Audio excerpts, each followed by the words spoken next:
Hello everyone! So today, nandito tayo ngayon sa Toyota Angeles.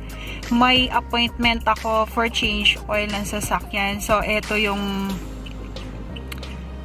ano nila sa may service department. Ayan. So bago ka pumasok dito kasi kailangan mo muna ng temperature check and then isasanitize ka ni Kuya Guard. Yung ginawa nila kanina sa akin, and then i-fill up mo tong form. Ayan. Hindi ko alam kung para saan ang form na to, pero ang alam ko lang, wala lang. Okay guys, so balikan ko kayo later. So ang time check natin ngayon is 9 o'clock in the morning. So naka-schedule ako for change oil ng 10 o'clock. Okay? Balikan ko kayo later guys. Welcome back to my channel. So we're here at the Toyota Angeles. So napupunta na ako dito sa may ang tawag ba dito? Yung sa information sa reception area para ma-start na nila yung dun sa ano natin, sa change oil. Okay, so pinapapasok na ako ni Kuya. Balikan ko kayo later. Guys, so nandito na tayo sa loob ng Toyota Angeles. So waiting ako na matawag for the appointment na ng change oil. So ganito yung eksena ngayon. So konti lang yung mga tao.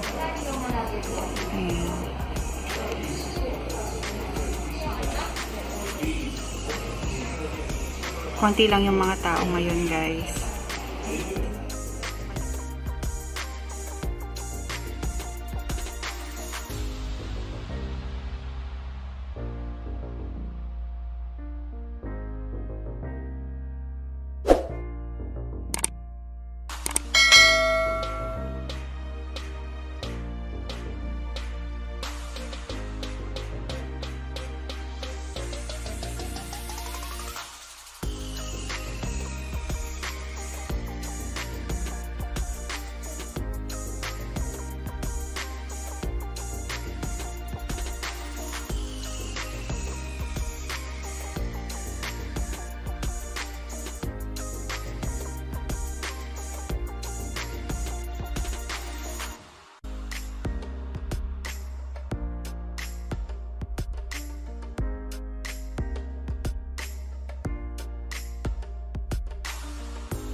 Okay guys, so after 3 hours of waiting, finally natapos na din yung service. Napa-change oil na si 40, na overall check. So sabi ng service department wala naman daw siyang problema. So everything is okay. And thank you Toyota sa good service. And of course, Happy Valentine's 40! Ito ang pa-Valentine's ko sa'yo bago kang change oil, bago kang car wash.